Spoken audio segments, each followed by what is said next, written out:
guys, and welcome to the channel. Today I have a crazy test. We're going to test the our CSP Failsafe for the Interchiller. We're going to compare Interchiller versus heat exchanger, and because I don't want to fudge anything, we're going to do this in one shot. This is going to be a long video. If you're looking for the short video, it is going to be in the description below, and if I can do it, I'm going to throw it on one of these tags that's like up here or there somewhere. It's going to be up there to say boop. I'm going to have to make it say boop now. So this test is going to show the differences back to back on what the Interchiller does, how it prevents heat soak, and then how the heat exchanger, even with fans on it, has heat soak. And then we're going to turn the Interchiller back on and see if we can regain all that power. So let's get to it. Get ready for the montage. I'm gonna try to keep you guys entertained during the whole thing. And if you don't want to wait for all this and you want the shorter video, hit the link in the description. Okay, thank you very much. I'll see you in a second. Hi guys, and welcome to the channel. Today, we are going to explore something that's a little taboo. That is installing a Magnuson 2650 on a 2023 Camaro ZL1 before doing heads cam. As you guys may know, there is a fuel limitation that limits you somewhere around 680, 700 rear wheel horsepower, something that you can get to on the factory LT4 blower ported. So why do a Magnuson when you be limited to the same amount? Well, let's explore it. So all we did to this was a Rotofab Big Gulp, a Nick Williams 103 throttle body, the 103 snout from Magnuson, the Magnuson 2650, CSP headers with Ultra Cats, the most capable catted header on the market for the 6-chin Camaro, and a Mighty Mouse catch can. This is my favorite bolt-on dream build because this thing has everything. Oh yeah, and that one other thing that makes my favorite, the force induction Interchiller with our Failsafe. Now, one of the cool things that we get to do in this test is we can test how well this does on a factory heat exchanger, as well as how well this does with the Interchiller. We can completely control the cooling of it because the Interchiller and our Failsafe, the combination of which is going to allow us to heat it up as much as we want and cool it down as much as we want. It's going to give us the tuning capability to touch every single point on the manifold temperatures. It's going to be awesome. So let's get to dynoing it. I've already put a base tune on it. We're gonna do a cold pull. This is gonna be the hero pull. And then what I'm gonna do is I'm gonna show you some of the other tuning processes and how consistent it can be with the Interchiller and what the temperatures look like compared to a factory LT4, what they would do at the same power level. So it's been a long time since we did a super specific test where we're measuring things like very detailed like. So what we're gonna do is run I here. We're going to have manifold start, manifold end, and if the heat exchanger is being used. Run 2, which is not I or any Roman numeral, is going to be the same deal. Run 3, we are still going to be on Interchiller. Run 4 is going to be the heat exchanger. Run 5, heat exchanger. Run 6, we're going to go back to the Interchiller, unless I decide to do another heat exchanger pull in there for shits and giggles. During all this, we're not going to stop the videoing at all. You're going to see 6 back-to-back pulls at least without a break in the video. The only thing that I'm going to spare you guys right now is that we are going to turn the car on, let it cool down for the first run, which will be a hero pull. There's no heat in this engine, there's no heat in the blower. Once we make our first pull, we're gonna end up putting heat into the blower. That's not part of like the intercooler process. So after that, those will be pretty much normalized numbers. And yeah, we're gonna compare the manifold start and end temperatures throughout this whole thing and the power levels. So without further ado, let's start her up. All right, gang, it's warmed up and cooled down. It's time to do the hero pull. Begin montage.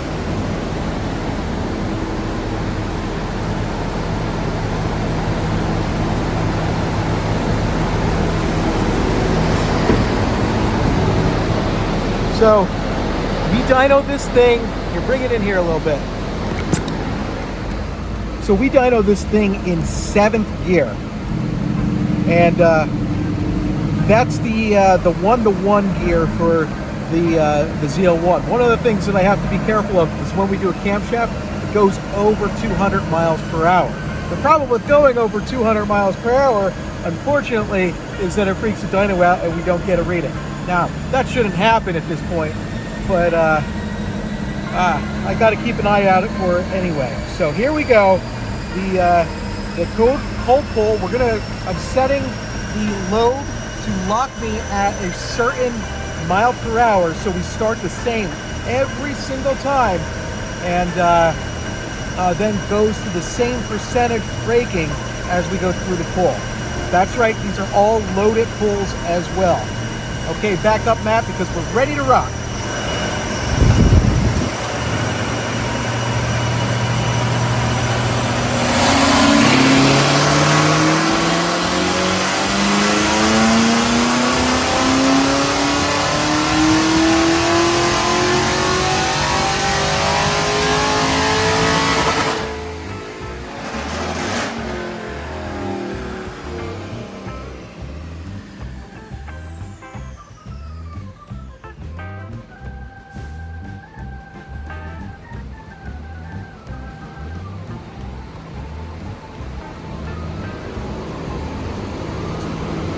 Oh wow, 709 real-world horsepower. That's pretty darn good. And I think that we got torque on that guy as well.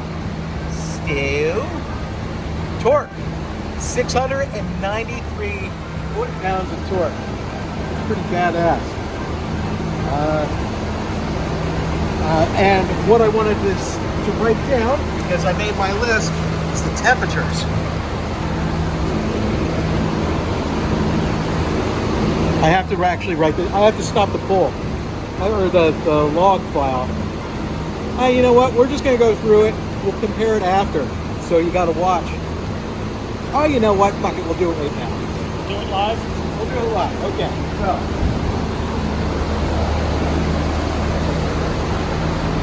If you look at it, the temperature on this pull started at 68 degrees. That's the manifold temperature. And it dropped down during the pull. That's this guy right here, IT3. Dropped down to 61 degrees, and by the end of the pull, it was at 72, maybe 71, somewhere right in there. That's pretty darn good. So 61, was it 61? 72. Just double checking. Or 67 to 72. I will tell you right now, a factory LT4 blower will not do that, even with the interchiller. Going up a total of 5 degrees throughout that pull, making 700 rear-wheel horsepower, not a chance. Okay, next run. Let's do it. As you see, the car hasn't been shut off.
Okay, so run 2, 707 rear-wheel horsepower. The temperatures of which start at the pull at 84 degrees. It drops down into the 72 degrees and ends at 82 degrees. 82 to 82. That's 82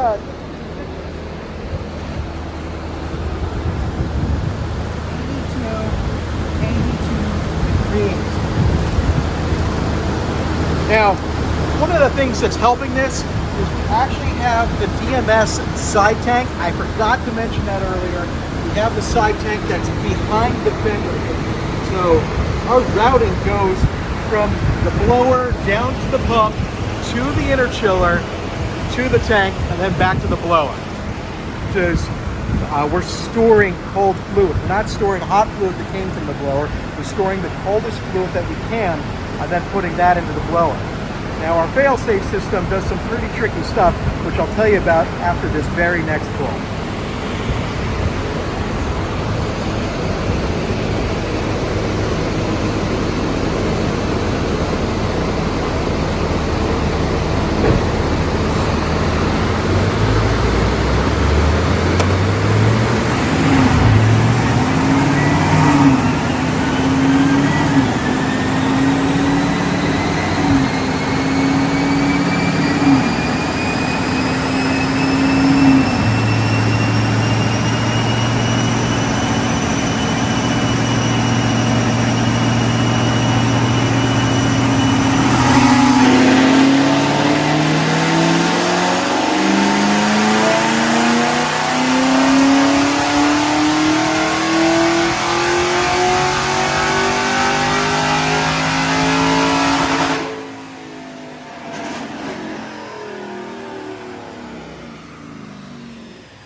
We're actually seeing a little bit more heat in the system now than we were before. Instead of going right to the heat exchanger, I'm going to give this thing just a little bit extra cool down because I think that I'm running them just a smidge too close together. Let's take a look at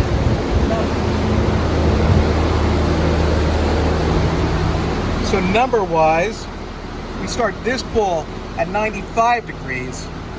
As opposed to 82 and 82. Comes down to 82, ends the pull at 91. So 95 to 91. Not bad. However, we're starting a little bit higher than we were before because, again, the blower case is heating up. And we're not exactly giving it a lot of cool down.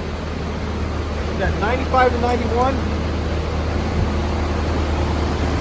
Oh no. Oh, the pet go.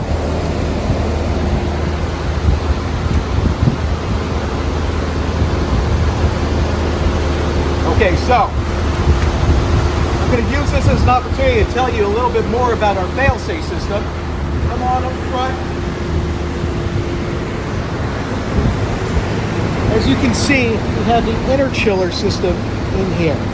Now, one of the things that tends to happen with the interchiller is when you install it, you remove your factory heat exchanger. Or if you don't remove the factory heat exchanger,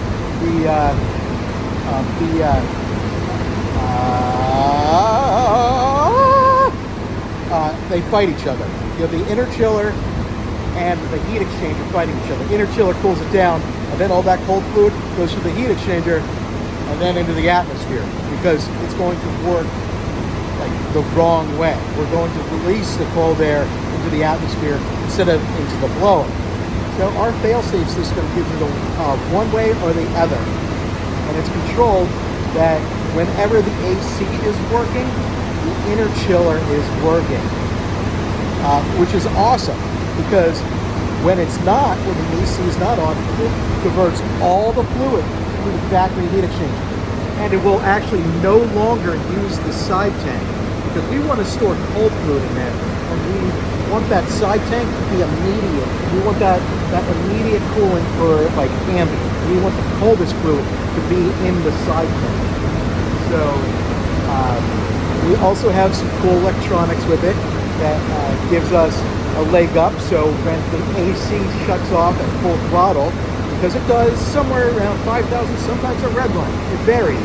but going through the gears of the track, it's definitely going to shut off. And we don't want the tank to not use that cold fluid, so we actually have the ability to set a timer to get that cold fluid out first, and then switch over to the heat exchanger.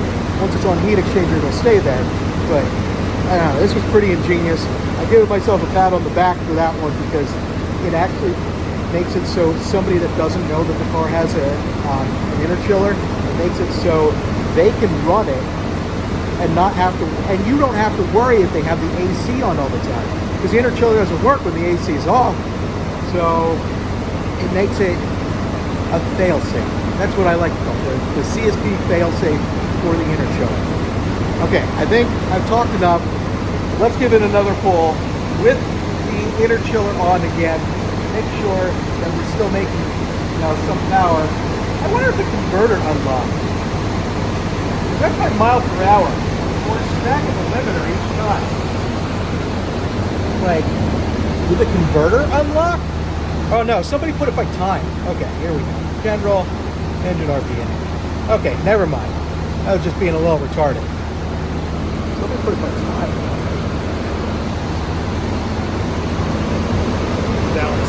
Alex.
Ah, 690 again.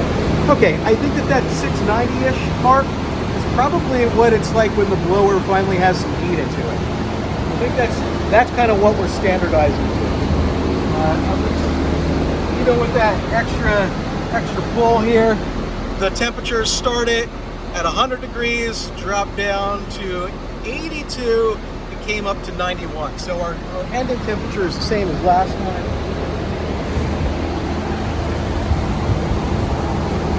Yeah, ending temperature is the same as last time. I think that's a good way to say that we've standardized it. Now, I'm going to turn the AC off. Just AC off. That's simple. I'm going to verify that the AC clutch is no longer engaged. It is not engaged. And it is going to switch now over to heat exchanger only. And now we're going to see a power loss for sure, because now the temperatures are no longer going to be sub-ambient. Now the temperatures are going to get, well, warm. Let's run her again. Get out! There you go. I'm happy so far. This montage could have gone worse.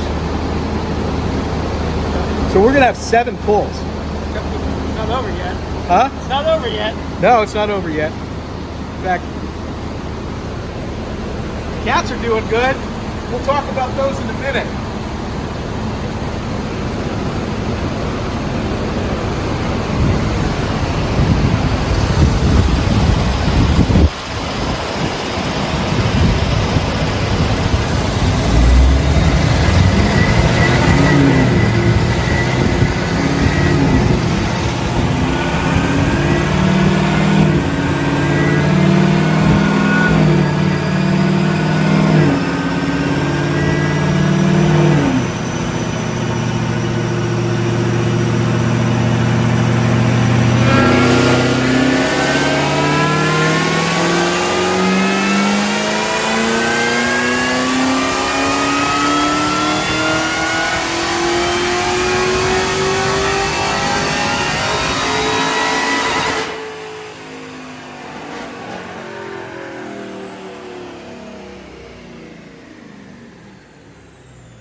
Oh, we lost a lot.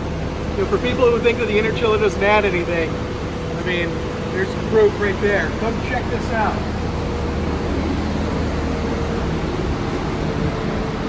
Okay, so now this time the pull started at 117 degrees. Came down to 106 because the magnesit is so darn efficient, and the intercooler bricks are amazing compared to factory LT4. And at redline, 117. So again, that was 117 to 117.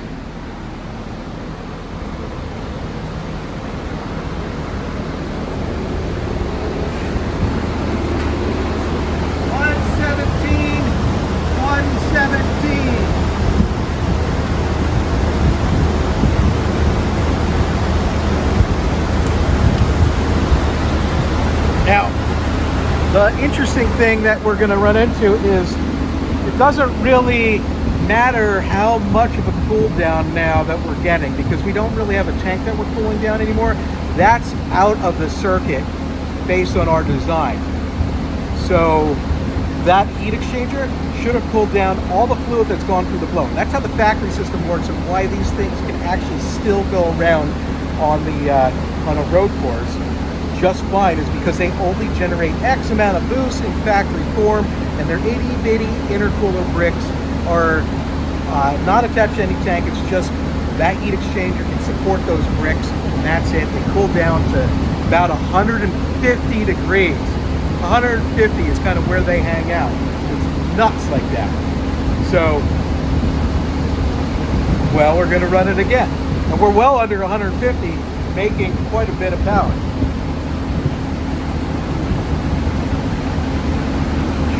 Want to see something as I'm accelerating here.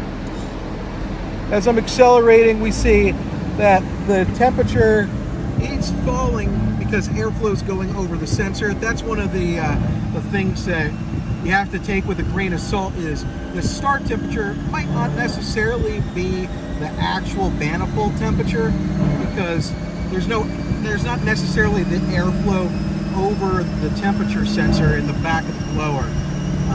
That's why this is falling down as we're getting on it here. We're at the starting point. I'm ready to rock. Back up.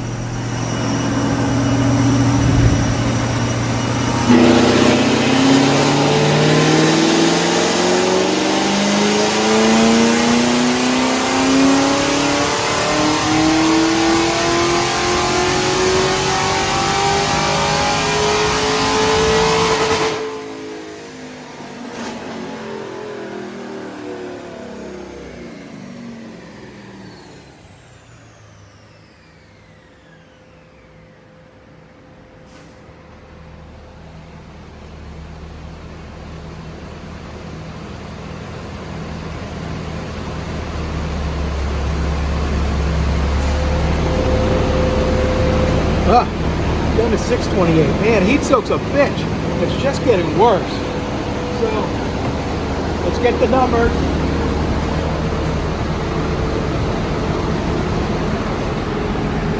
Temperature started at 124, ended at 127.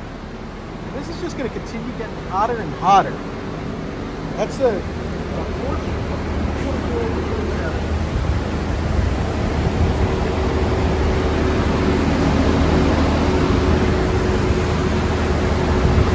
Now, I'm impressed because this thing has cats.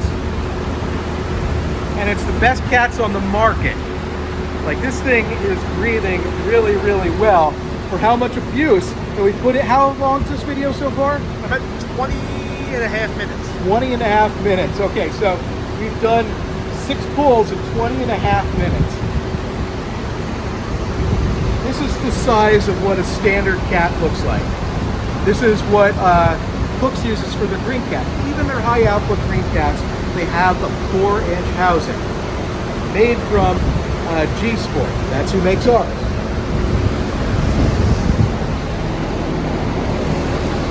Well, this is our cat.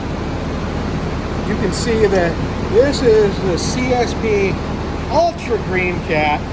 I don't know why they call it the Green Cat. We told them not to, but it's the Ultra Cat. It's made by the same company that makes Cook's Green Cats. In fact, Cook's is actually supplying these to me now. This is the 4.5-inch housing. Our CSP headers are the only headers on the market that use these. You see the difference? That's a huge freaking difference in flow. Trying to get through cats. That's a major difference. That's why our CSP headers that are on this with these cats are the best headers of cats, the most capable headers of cats on the market. Like, bar none, which is awesome. I am so proud of these. They've been holding up to well more horsepower than this. We got 1,000 plus horsepower going through these bad boys, and they're just awesome, just awesome. Okay, so I've turned the Interchiller back on, and we're going to see if we can recover like 70 horsepower.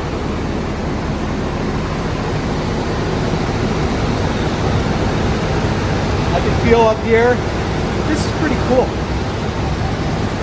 The temperatures are certainly falling, although it's definitely hot at the end of the day here. Oh, it's so hot.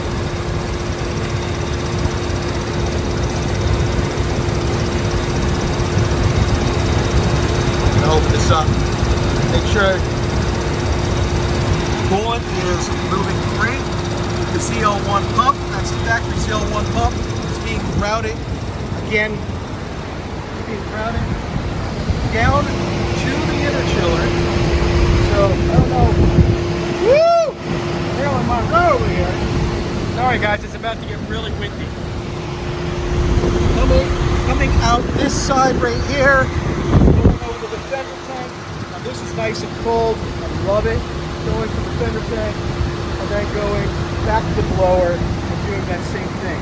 And it's no longer using the heat exchanger. So we're not sending that hot fluid or that cold fluid out into the air. We are keeping it inside the cooling. Man, that's a lot. That's heat soak. That's heat soak. That's what you get just throwing a Maggie on any of these cars. You lose that amount of horsepower. Let's see how much we can gain back with cold fluid going through this thing again. I think that's important. I know you guys want to know. I know you guys want to hop on cspracing.com and buy our CSP headers called Cats. There's an Easter egg in this video if you guys haven't picked up on it.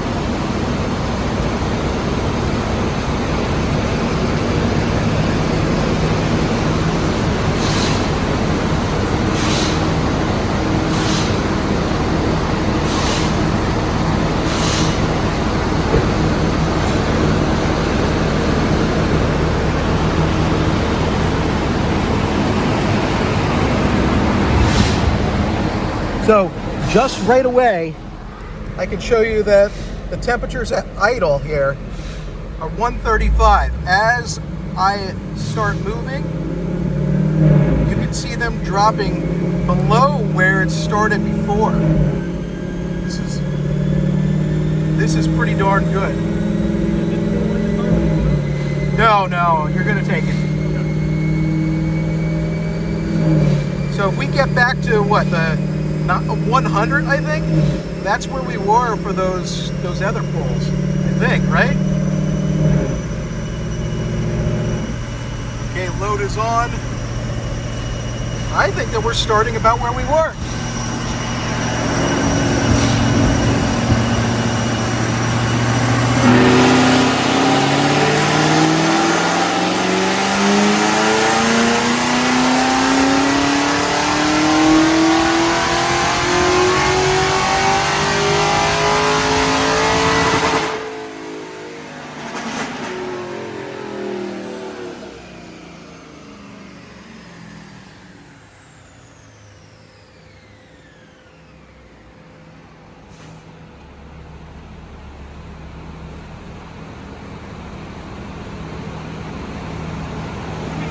that power back.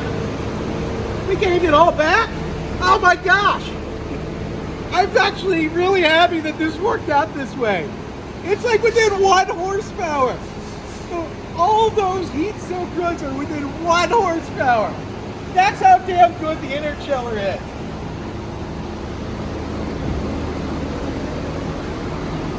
This was stressful, I'll tell you that, because we didn't know exactly how it was going to turn out. We only know from our experience.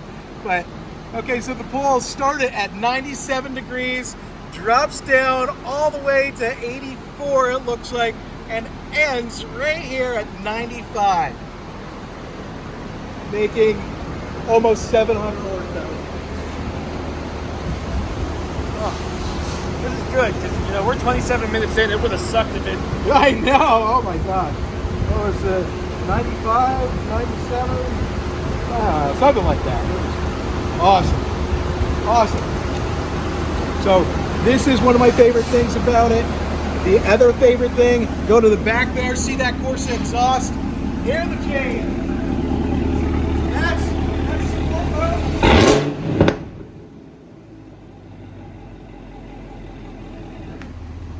quiet mode. Major difference. You get to have it all. Have it all at Complete Street Performance or CSPRacing.com. Okay, I've wasted enough of your time. We're going to send this puppy on the road back to its home where the customer actually lives, not, you know, where I am. And thank you guys for watching. You get the CSP headers, the Force Induction Interchiller, the Magnuson, all at CSPRacing.com. And the Rotofab Big Bull, and the Mighty Mouse Catch Can. I don't think we sell the fender tank online. I think that's the only thing we don't sell online. Go to CSP Racing. What? I said, yeah. Yeah. Go to CSPRacing.com. We just updated the website. It's got global fitment for everything now.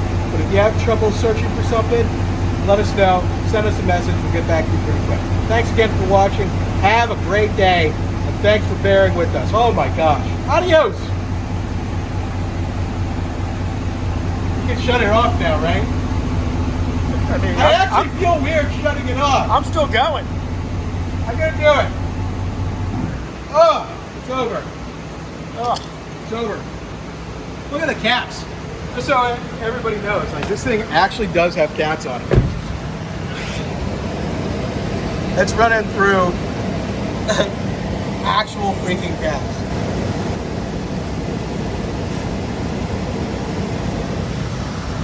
Okay, thank you again for watching. Have a great day. I can't believe we made it through. We did this together. That was funny?